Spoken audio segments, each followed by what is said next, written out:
되시니라. 아멘. 우리 옆에 계신 분과 함께 인사하겠습니다. 주님의 이름으로 사랑합니다.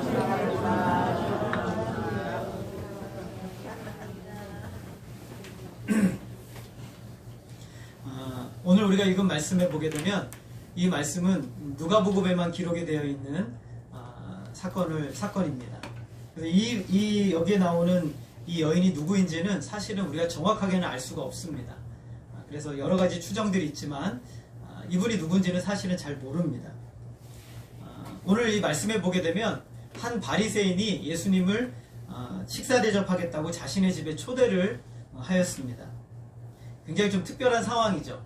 왜냐하면 바리새인들은 예수님을 별로 좋아하지 않아요.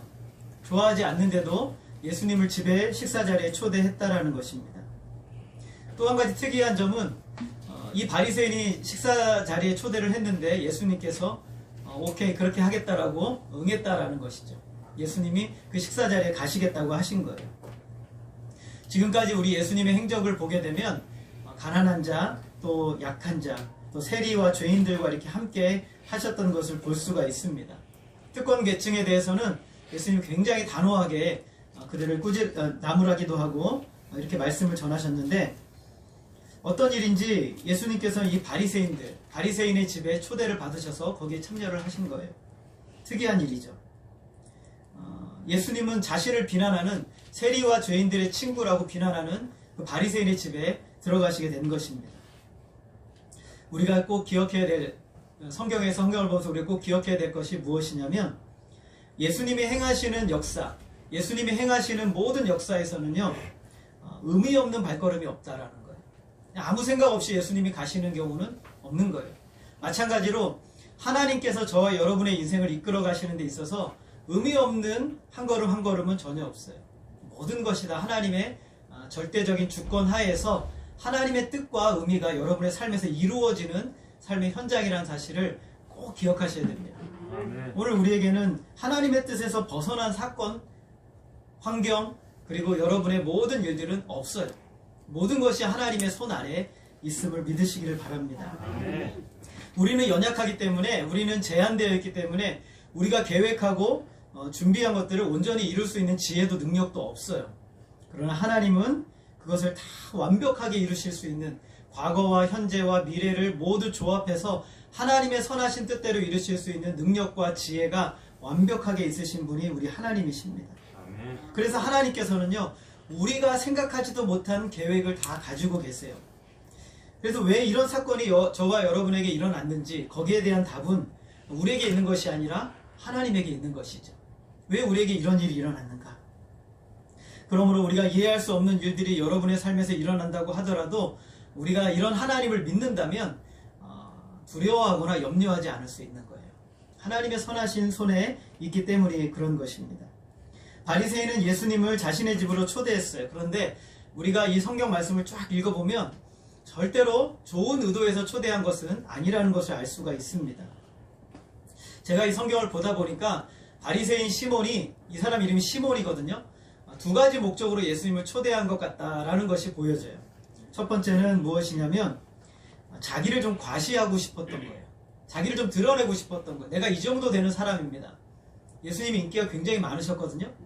근데 여러분 인기 있는 사람을 우리 집에 초대하는 목적이 뭡니까? 나도 그 정도 되는 사람이라는 거예요. 나는 더 대단한 사람이라는 것을 보여주고 싶은 거예요. 그래서 이 시몬이요 누군가를 여러분의 집에 초대하면 그 사람을 주인공으로 만들어야 되는데 이 시몬은요 자기가 주인공이 돼 있어요. 예수님을 초대해놓고 예수님이 정작 주인공 역할을 하지 못하도록 모든 것을 다 그냥 아무것도 대충대충 해버리는 모습을 볼 수가 있어요. 자신은 예수님을 인기 있는 선지자라고 생각을 했는데 그 예수님을 초대하면서 내가 이 정도 되는 사람이다 라는 것을 보여주고 싶었던 거죠. 또 하나의 목적이 있는데 그것은 무엇이냐면 예수님을 한번 시험해보고 싶었던 것이에요. 그는 예수님과 깊고도 친밀한 교제를 원하는 것이 아니라 예수님을 관찰합니다. 관찰자 입장에서 예수님을 그냥 바라보고 있어요. 바리새인은 예수님을 초대하면서 손님을 위한 기본적인 에티켓도 대우도 하지 않았어요. 이 자리에는 아마 그 바리새인 시몬뿐만 아니라 바리새인의 동료들도 다 초대를 했을 거예요. 우리 함께 보자. 도대체 이 예수라는 사람이 누군지 한번 보자. 이렇게 하면서 초대를 했을 겁니다. 어떻게든 흠을 잡고 싶었을 거예요. 바리새인이 예수님을 보는 시각이나 사람들이 예수님을 평가하는 마음의 상태를 오늘 말씀에서 보면 이것이 딱 드러나 있어요. 예수님은 그런데 이 모든 것을 다 아셨을까요? 모르셨을까요? 네, 여러분 어떻게 아세요? 예수님은 다 알고 계세요. 여러분 예수님은 다 알고 계십니다. 그럼에도 예수님은 바리새인의 초대에 응했어요. 그리고 식사 자리에 앉으셨습니다. 그때 굉장히 특별한 사건이 하나가 일어나요.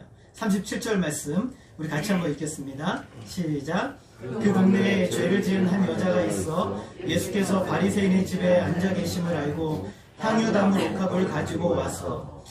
이제 우리가 오후에 성역 공부를 할 건데 여기서 그 동네는 따라하겠습니다. 가버나움. 네, 어디라고요? 네, 가버나움입니다. 네, 가버나움이라는 동네에 죄를 지은 한 여자가 있었어요. 죄를 지었다라는 이 당시의 표현은 무엇이냐면 부정한 여자를 얘기하는 겁니다. 좀 노골적으로 얘기하면 창녀를 얘기하는 거죠. 창녀를 부를 때 이 바리새인들, 종교 지도자들, 유대인들은 죄를 지은 여자라고 불렀어요. 그런데 이 누가복음에서 누가가 이 여인을 죄를 지은 여자라고 이렇게 부르는 것은 이 여자를 경멸하기 위해서 그러는 것이 아니라 사람들이 이 여자를 어떻게 바라보고 생각하는지를 알려주고 싶었던 거예요. 그래서 죄를 지은 여자라고 얘기를 합니다. 특히 예수님을 초청한 이 바리새인들은 유대인들 중에서 랍비라고 불려지는 선생님이에요.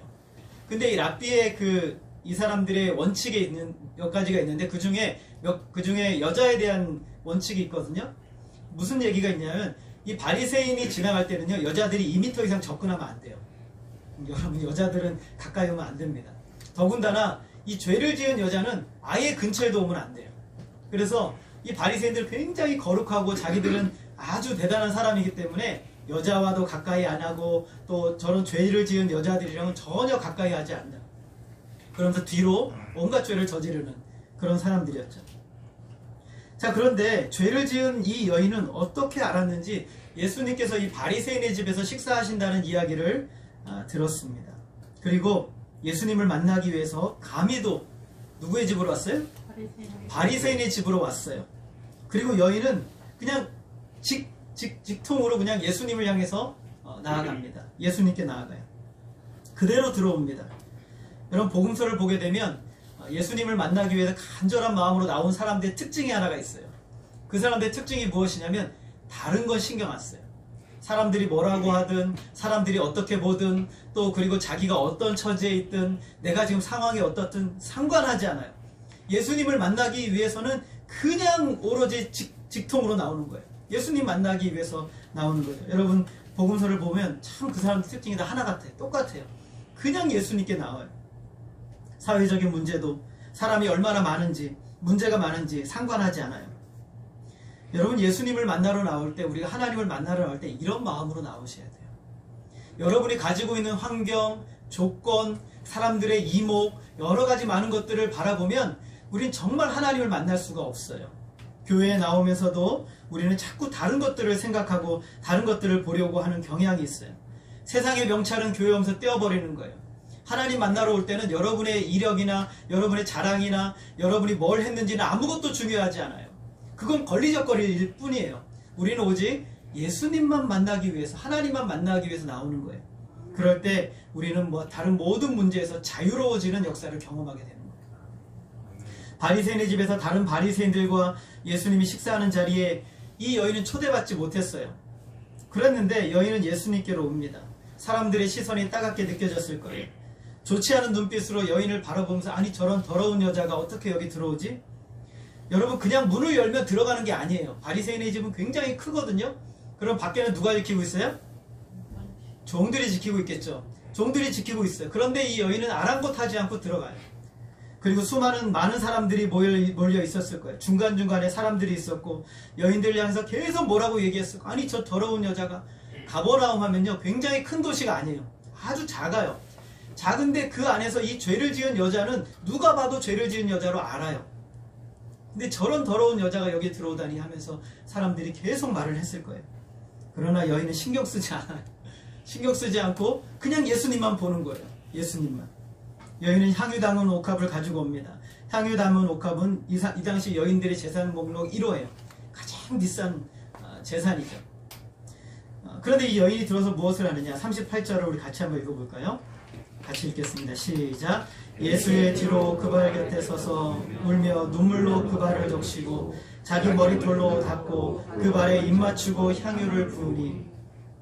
여인의 행동들을 표현하는 이 동사, 누가복음은요, 누가는 그냥 대충 이렇게 성경을 기록하지 않아요. 동사 하나도 굉장히 아주 정확하게 기록하는데 계속해서 한다라는 표현으로 이 동사를 기록하고 있어요. 미완료형이라고 그러는데 계속해서 하는 거예요. 계속해서. 여인은 바리새인의 집에 들어오면서부터 눈물이 막 쏟아지기 시작하는 거예요. 육신의 힘으로 막을 수가 없어요. 막 눈물이 막 쏟아지는 거예요. 너무 막 눈물이 쏟아져요. 울면서 예수님 앞으로 다가갔는데 차마 예수님 앞에는 설 수가 없고 예수님 뒤로 얼굴만 내밀고 있는 거예요. 그리고 그 눈물을 예수님의 발에 막 흘려요. 막 뚝뚝뚝뚝 떨어지는 거예요. 그런데 예수님의 발이 이 물로 젖으니까 어떻게 해야 돼요? 닦아야 되잖아요. 자기 머리를 풀어요. 자기 긴 머리를 풀어서 머리카락으로 예수님의 발을 닦아내요. 예수님의 발을 닦아냅니다. 여러분, 여인들의 머리는요 굉장히 특별하죠. 그래서 여인들의 머리는 그 영광이면서 자존심이에요. 여자들은 머리를 함부로 땅바닥에, 여러분들 머리를 땅바닥에 빗자루가 없어서 여러분의 머리카락으로 이렇게 방을 쓸기도 하십니까, 여러분? 빗자루가 없어도 여러분의 머리카락으로 쓸진 않죠? 네. 예, 우리는 머리카락 굉장히 중요하단 말이죠. 아침에 집에서 나오면서 다른 건 안 봐도 머리카락은 본단 말이죠. 단정하게 돼 있는지, 정말 내가 원하는 대로 머리가 돼 있는지 이렇게 본단 말이죠. 근데 여인들의 머리는요 굉장히 중요해요. 그런데 이 여인은요 그런 자존심 다 내려 던져버렸어요. 머리카락을 풀어서 예수님의 발을 닦는 걸레로 자기의 머리카락을 사용하고 있는 겁니다. 귀하신 예수님의 발이 자신의 눈물로 젖으니 이것저것 생각할 겨를이 없어요. 옆에 휴지 이런 거 찾을 겨를이 없어요. 그냥 자기 머리털로 예수님의 발을 닦고 있습니다. 여인은 존귀하신 예수님의 발에 입맞춥니다. 한 번 입맞춘 것이 아니라 계속해서 입맞춥니다. 눈에는 눈물이 흐르고 자신의 머리카락으로 예수님의 발을 닦고, 그리고 자기의 그 입술로는 예수님의 그 발을 입맞추고 있는 이 여인의 모습을 여러분 한번 눈에 그려보시기 바랍니다. 언제 우리는 하나님 앞에서 이런 마음으로 살아봤었는지, 언제 우리는 이런 간절한 마음이 하나님 앞에 있었는지, 우리가 처음 예수 믿었을 때 그 은혜에 너무나 감사해서 흐르는 눈물을 막을 수가 없었잖아요. 너무너무 감사하고 우리가 하나님의 은혜를 경험했을 때 너무 그 은혜가 좋아서 눈물을 멈출 수가 없었어요. 제가 고등학교 3학년 때 교회 수련회를 갔는데 그때 목사님이 이 예수를 믿는 믿음에 대해서, 복음에 대해서 전해줬는데, 근데 그 은혜의 감격이 너무나 컸어요. 엎드려져가지고 펑펑 우는데 도대체 눈물을 멈출 수가 없는 거예요. 도대체 이 사랑이 너무 감사하고, 왜 나 같은 사람을 도대체 이렇게 사랑하셨는가, 너무너무 감사한 거예요. 엎드려져 펑펑 울고 있는데 전도사님이 와가지고 진우야 그만 울어라 그만 울어라 막는데도 이게 눈물이 멈추질 않는 거예요. 이 여인의 모습이 그러한 거죠. 하나님의 사랑이 너무 크니까, 예수님의 사랑이 너무 크니까 그냥 자기를 다 내어 던져버려요.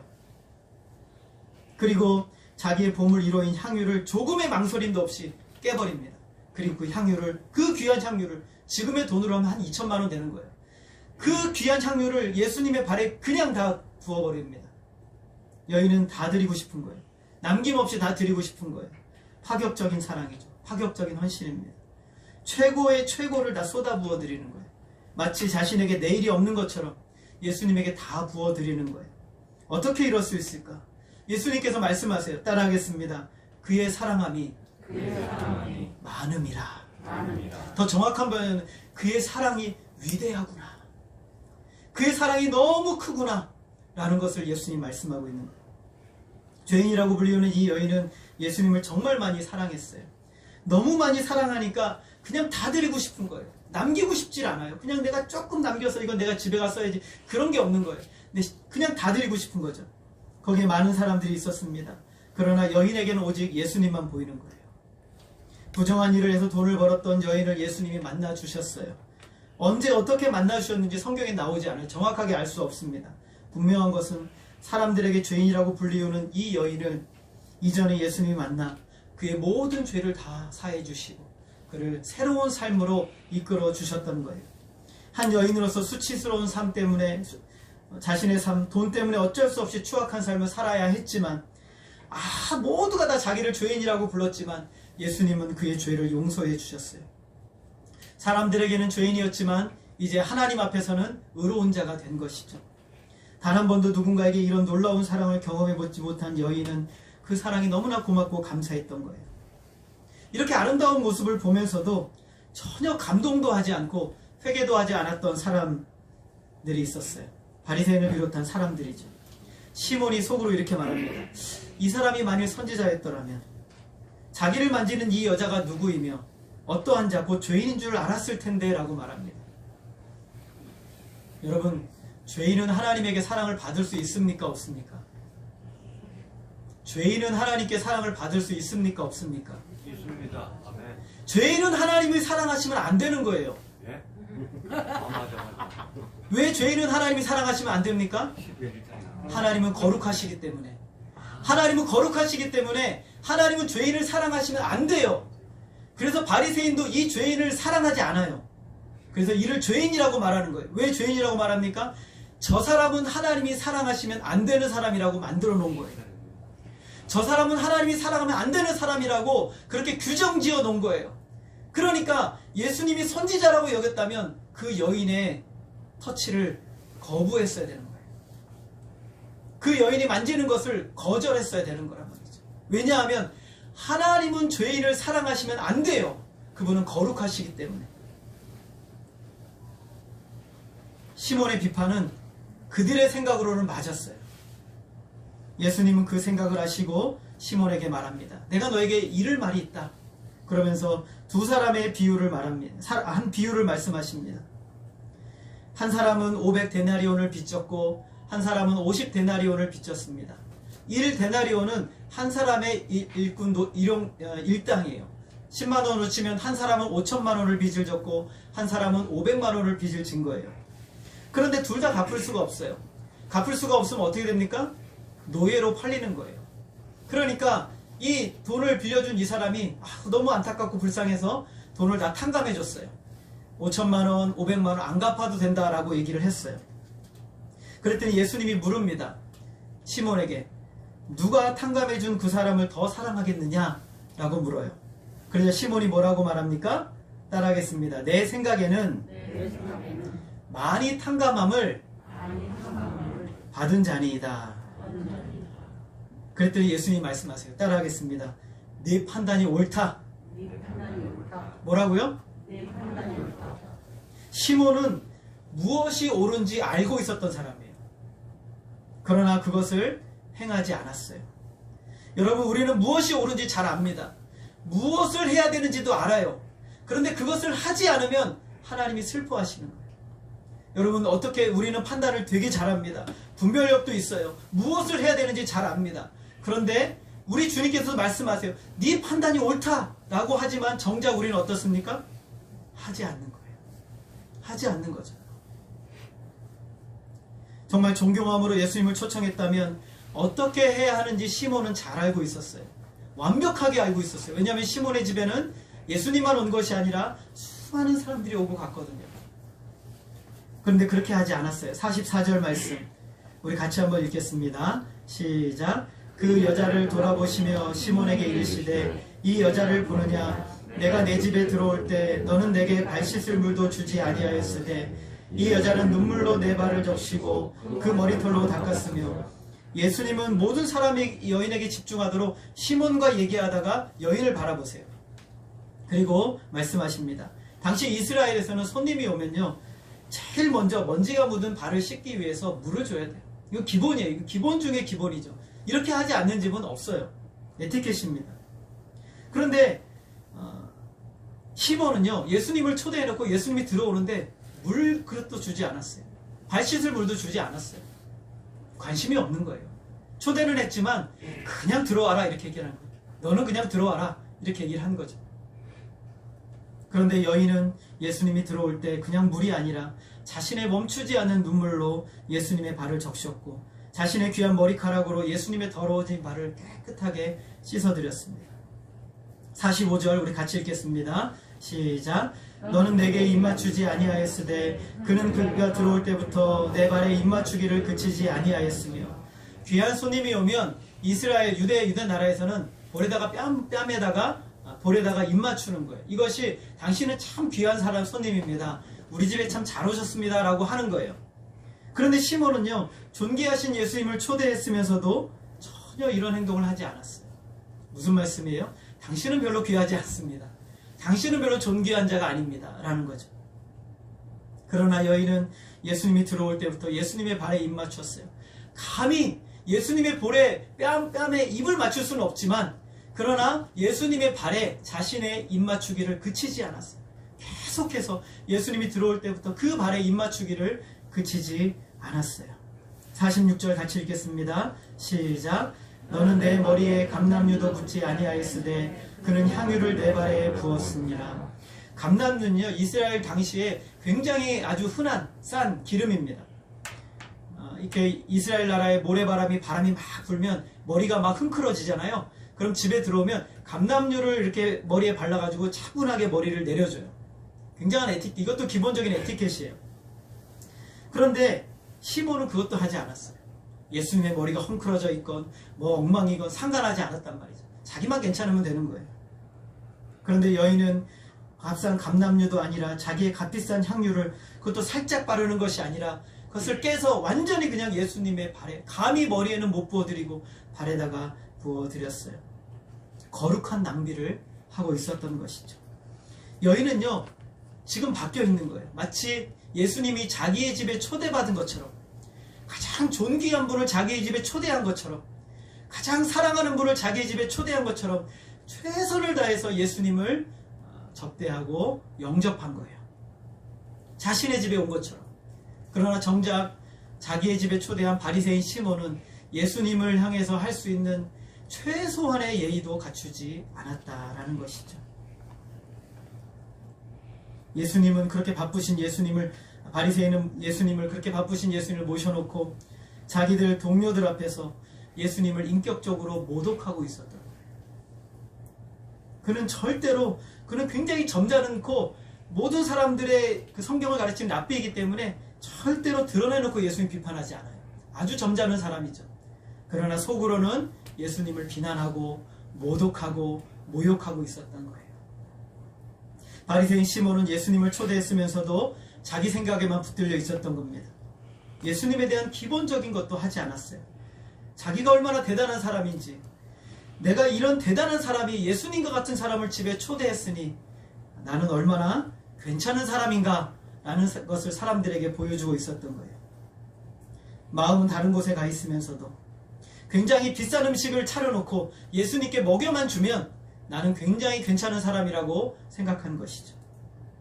여러분, 오늘날 교회 안에도 이런 마음을 가지고 들어온다면 얼마나 하나님이 슬퍼하시겠어요. 자기 사랑에 빠져서 주님을 향한 사랑이 식어져 버린 우리의 마음의 상태를 우리 자신은 다시금 깨달아야 되는 거예요. 우리의 식어진 마음, 냉담한 마음, 하나님과 말씀에 대해서 냉담해진 우리의 마음이라면 다시 우리는 이런 마음들을 회복해야 돼요. 쓰다 남은 시간, 쓰다 남은 열정, 쓰다 남은 그 무엇으로 드려지는 예배는 하나님을 슬프시게 하는 거예요. 주님은 우리의 행위를 받기 전에 우리의 마음을 먼저 원하고 계세요. 우리 마음 속에 십자가의 은혜가 충만하게 드리워져 있다면, 그 은혜에 감격이 있다면 우리의 예배가 달라지고 우리의 헌신이 달라질 수밖에 없는 것이죠. 당연히 우리의 최고를 드려도 예수님의 은혜는 다 갚을 수 없습니다. 예배는, 헌신은 거룩한 낭비예요. 여러분, 예배는, 헌신은 여러분이 쓰다 남은 것을 드리는 것이 아니라 여러분의 전부를 드리는 것이 하나님이 원하시는 예배요, 원하시는 헌신인 것입니다. 계산기를 두드리면서 시계를 보면서 드리는 것이 아닙니다. 진짜 사랑은 넘어서는 거예요. 여러분, 그냥 여러분 손에 내가 가지고 있는 것 정도로 헌신하겠다라고 말한다면 그것은 하나님을 향한 사랑이 아닌 것이죠. 여러분 옆에 진짜 사랑하는 사람이 있어요. 그 사람과 데이트를 하고 있습니다. 그런데 데이트를 할 때 자꾸 시계를 보고 있어요. 그럼 사랑하는 게 아니죠. 데이트를 사랑하는 사람 앞에 있으면 시간이 어떻게 흘러가는지를 모르는 것이죠. 나를 위해서, 가족을 위해서는 돈과 시간을 쏟아붓고 옥합을 깨뜨리지만 조금만 교회에 헌신을 요구하고 하나님께 헌신을 요구하면 불평과 원망을 하는 것은 우리의 마음의 신앙이 삐뚤어져 있는 것이죠. 하나님께서는 넘치도록 우리를 사랑하셨어요. 예수님의 십자가 사랑은 이성적으로 이해할 수 없는 넘치는 최고의 사랑이세요. 거룩하신 하나님은 죄인을 사랑하시면 안 돼요. 그런데 거룩하신 하나님께서 죄인을 사랑하시기로 하셨어요. 어떻게 하셨냐면 자기의 아들을 죄인으로 몰아 던지고 그리고 그 가운데서 우리를 거룩한 자, 하나님이 받으실 수 있는 존재로 만드시고 사랑하시기로 하신 거예요. 거룩하신 하나님은 죄인을 사랑하시면 안 돼요. 그런데 자기의 아들을 죄인으로 몰아내고 모든 죄의 짐을 다 지게 하시고 그리고 우리를 의로운 자로 받으셔서 사랑하고 품으신 거예요. 이게 바로 하나님의 사랑이죠. 절대로 받을 수 없는, 우리는 도무지 아무리 노력해도 받을 수 없는 그 사랑을 독생자 예수 그리스도까지 내어주시면서 사랑하신 파격적인 사랑, 넘치는 사랑이 오늘 저와 여러분에게 부어진 거예요. 예수님은 율법적으로 대단하며 전통을 만들며 살아가며 또 그리고 사람들에게 굉장히 거룩해 보이는 그런 이 바리새인들을 향해서 그래 너희들이 율법도 잘 지키고 그래 정말 전통도 잘 지키는데 근데 너희들에게 제일 중요한 게 없다. 하나님을 사랑하는 것이 너희 안에 없다라고 말씀하세요. 그러면서 독사의 자식이라고 말씀하세요. 율법도 잘 지키고 전통도 잘 지키는데 그런데 정작 하나님이 뭐라고 말씀하세요? 너희 속에 하나님을 사랑하는 것이 없다. 성경을 바로 알았고 바른 지식에 서 있으며 이단에 대해서 단호하게 거부하며 말씀을 붙들고 살면서 모든 부분에서 철저했던 이 에베소 교회를 향해서 요한계시록에서 예수님께서 뭐라고 말씀하십니까? 너희가 처음 사랑을 잃어버렸다고 말해요. 처음 사랑. 강하게 책망하세요. 그러면서 심지어 이렇게 말씀하세요. 너희가 만약에 처음 사랑을 회복하지 못하고 회개하지 않는다면 내가 이 촛대를 옮겨버리겠다 라고 말씀하세요. 오늘 사랑 없는, 오늘 하나님 감격 없는 우리의 신앙을 향해서 십자가의 은혜가 우리에게 얼마나 큰지 그것을 알지 못하며 살아가는 우리들을 향해서 하시는 하나님의 메시지예요. 교회에는 용서받은 죄인들이 모여 그 감격으로 하나님을 사랑하고 또 서로를 사랑하는 곳입니다. 여러분 마음속에 하나님의 사랑이 식어졌습니까? 여러분 이 여인의 모습이 낯설게 느껴지십니까? 이 여인의 모습이 좀 이상합니까? 왜 저렇게까지 한다고 생각이 드십니까? 그렇다면 우리가 잘못되어 있는 거예요. 하나님의 사랑 앞에서 우리가 드리고도 남음이 있다는 것은 있을 수 없는 것이. 우리는 반드시 회복해야 합니다. 예수님은 지금도 우리 모두에게 용서받아야 할 죄인이라고 말씀하고 있는 것이죠. 영국의 노예선 선장이었던 존 뉴튼이라는 사람이 있었습니다. 그는 젊은 날 이 노예선 선장을 하며 추악한 삶을 살며 노예들을 때리고 노예들을 돈을 주고 팔아넘기는 잔혹한 삶을 살았어요. 어느 날 다른 날과 같이 노예들을 태우고 항해를 하던 중에 폭풍우를 만납니다. 풍랑을 만나죠. 배가 완전히 파손될 정도로 위험한 상황에 맞이하게 됐어요. 그런데 이 사람이 갑자기 무슨 생각이 났냐면 어릴 적 자신을 위해서 기도하던 어머니가 생각이 났어요. 그래서 그 순간 무릎을 꿇습니다. 그리고 기도합니다.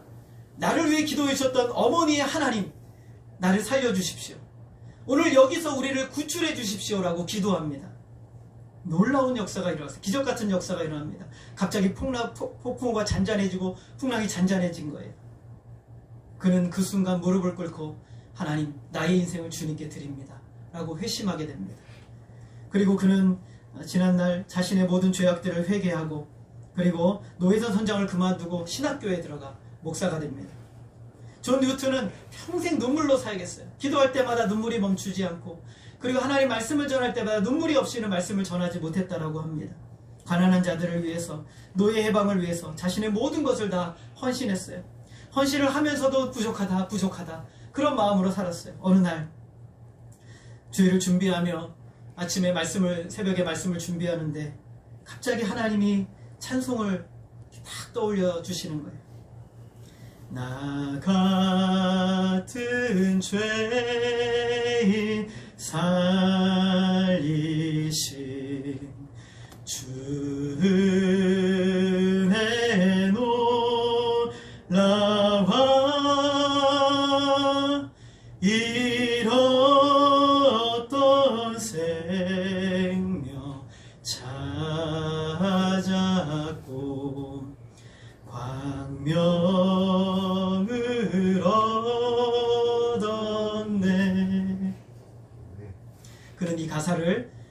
아침에 말씀을 전하는 가운데 성도들에게 읽어줬어요. 나 같은 죄인 살리신 주 은혜 놀라와 잃었던 생명 찾았고 광명을 얻었네. 예배를 마치자 한 성도가 목사님을 찾아옵니다. 존 누튼 목사님. 목사님, 찬송이 너무 좋아요. 그런데 한 단어만 바꿨으면 좋겠어요. 그러는 거예요. 뭡니까? 그때 영어에서 wretch라는 단어가 있는데 우리가 나 같은 죄인이라는 단어에 해당되는데 이 단어의 정확한 번역은 비열하다, 추악하다라는 뜻이에요. 그러니까 우리 나 같은 죄인이 아니라 비열하고 추악한 죄인을 살리신이라고 하는 게 사실은 더 정확한 번역이에요. 이 단어가 마음에 자꾸 걸린다는 거예요. 나는 그렇게 비열하고 추악한 사람이 아닌데 왜 이렇게 찬송을 주셨습니까? 라고 불편하게 얘기를 했어요. 그때 존 누튼 목사님이 그 형제님, 나는 비열하고 추악한 죄인입니다. 이보다 더한 단어를 쓸 수 있다면 나는 그 단어를 사용했을 겁니다. 나는 비열하고 추악한 죄인입니다. 그런 나를 하나님이 아무 조건 없이 십자가 위에서 사랑하셨습니다. 예수님께서 여인을 향하여 이렇게 말씀하십니다. 그의 많은 죄가 사하여졌도다. 이는 그의 사랑함이 많음이라. 더 정확하게 말하면 그가 많은 죄를 사함 받았기에 그가 그 사랑을 너무나 알기에 그의 사랑이 너무나 크구나 라고 주님이 말씀하시는 거예요. 파격적인 사랑이 그에게 부어진 것이죠. 주님은 그가 용서받은 자라는 것을 선포해 주세요. 그는 용서받은 죄인이었어요. 다시 모든 사람 앞에서 예수님이 다시 선언하십니다. 네 죄사함을 받았느니라. 사람들이 여기저기서 수근수근거립니다. 아니 어떻게 저런 말을 하지? 다시 한번 예수님은 강력하게 여인을 향해서 말씀하십니다. 네 믿음이 너를 구원하였으니 평안히 가라. 네 믿음이 너를 구원하였으니 평안히 가라 하십니다. 평안히 가라 라는 것의 더 정확한 번역은 평안 속으로 들어가라. 평안 속으로. 하나님이 주시는 진정한 평안 속으로 들어가라. 그리고 이 세상에서도 하나님이 주시는 평안 속으로 들어가라 라고 주님이 선언해 주십니다. 예수님은 그 사람들에게, 수많은 사람들에게 죄인이라고 묶여 있었던 그 여인의 굴레를 3번이나 반복해서 말씀해 주심으로 풀어주세요. 여인은 자신이 얼마나 큰 용서를 받았는지를 알고 있습니다. 여인의 마음속에서는 주님을 향한 넘치는 사랑으로 가득 채워져 있어요. 그 마음을 그가 가진 모든 것으로 주님을 향해 쏟아 부었습니다. 예수님은 이 여인을 높여주시고 영광스럽게 해주시고 존귀한 자라고 말씀해주고 계시는 거예요. 하나님의 그 크신 사랑이 아니었다면 저와 여러분 중에 단 한 사람도 이 무서운 죄와 그로 말미암은 영원한 멸망에서 구원받을 수 있는 사람은 단 한 사람도 없는 것입니다. 저와 여러분은 하나님 보시기에 비열하고 추악한 죄인입니다. 그러나 하나님은 십자가에 달리신 예수님에게 비열하고 추악한 죄를 덮어씌우시고 그리고 우리를 의롭다고 선언해 주셨습니다. 아무 조건 없이 남김없이 우리의 죄가 남아있지 않게 십자가 위에서 다 씻으신 것입니다. 여러분 이 사랑을 받으셨습니까? 여러분 이 사랑을 믿으십니까? 아멘. 여인과 같이 나의 큰 죄가 남김없이 다 씻어졌음을 여러분 믿으십니까? 아멘. 이제 여인과 같이 하나님 앞에 나오시기를 바랍니다. 아멘. 그럴 때 주님은 저와 여러분을 다 충만하게 채워주시고 그리고 모든 것 위에 높여주실 것입니다. 이 사랑을 알고 나왔던 다윗은 이렇게 고백합니다. 주께서 내 원수의 목전에서 내게 상을 차려주시고 기름을 내 머리에 부으셨으니 내 잔이 넘치나이다. 여인이 부은 기름은 먼저 예수님이 여인에게 부어주신 기름이었던 거예요. 먼저 부어주신 거예요. 어디서 부어주셨어요? 원수들 앞에서. 그를 죄인이라고 부르는 수많은 원수들 앞에서 예수님이 먼저 그의 머리에 기름을 부어주시고 존귀하다라고 세워주신 거예요. 이렇게 확신합니다. 다윗은 내 평생의 선하심과 인자하심이 반드시 나를 따르리니 내가 여호와의 집에 영원히 살리로다. 여러분 이 믿음이 있으십니까? 오늘 예수님께서는 일부러 바리새인의 집에 들어가시고 진정한 믿음 안에 살아가는 참 생명을 가진 고귀한 인물이 누구인지를 우리에게 보여주시는 거예요. 그리고 우리로 하여금 너희도 이 사랑을 가지고 있느냐? 이 많은 사랑이 너희에게도 있느냐라고 우리에게 물으시는 거예요. 여러분 이제 우리의 삶은 어떠합니까? 주님이 언제나 우리의 삶을 앞을 지나가십니까? 주님이 언제나 우리에게 찾아오십니까? 오늘 여기에 주님이 이곳에 계십니까? 오늘 우리가 드려야 될 마땅한 사랑이 과연 여러분에게 남아 있습니까? 오늘 주님께서는 내 자신에게 바라보지 말고 나의 그 무엇에 집중하지 말고 오직 주님만 바라보라고 우리에게 말씀하고 있는 것입니다. 아멘. 오늘 여인의 손을 잡아주시고 그를 품어주시고 그를 높여주시고 모든 그를 정죄하는 모든 죄인들 앞에서 너의 모든 죄가 사하여 줬느라 그리고 하나님의 평안 속으로 들어가라고 선포하셨던 그 하나님께서 오늘 저와 여러분을 향해서 우리의 모든 죄가 사하여 줬고 진정한 하나님 안에서 평안을 누리며 믿음으로 영광스러운 삶을 살라고 우리를 부르시고 계십니다. 주님 앞에 저와 여러분의 인생을 드리시고 우리의 사랑이 식어졌다면 다시금 하나님 앞에 이 사랑을 회복하고 주님 앞에 저와 여러분을 온전히 드리시는 우리의 인생이 되어지기를 주님의 이름으로 소원합니다. 기도하겠습니다. 하나님 아버지, 하나님의 그 놀라운 사랑을 받았음에도 여전히 하나님 우리가 그 사랑을 깨닫지 못하고 여전히 나 자신에게만 묶여있는 어리석은 삶을 살아오고 있지는 않았습니까? 이 여인의 파격적인 사랑은 이미 하나님이 베푸셨던 감당할 수 없는 파격적인 사랑이 그에게 부어졌기에 이가 주님을 이렇게 사랑하였음을 우리가 보게 됩니다. 하나님 아버지, 오늘 우리의 식어진 사랑이 회복되게 하여 주시고 우리의 식어진 마음들이 다시금 하나님 앞에서 하나님의 그 은혜 안에서 회복되어지게 하여 주옵소서. 오직 주님을 향하여 우리의 마음, 우리가 받은 그 놀라운 사랑 이제는 우리가 주님 앞에 드리는 복된 우리의 삶이 되어질 수 있도록 역사해 주시옵소서.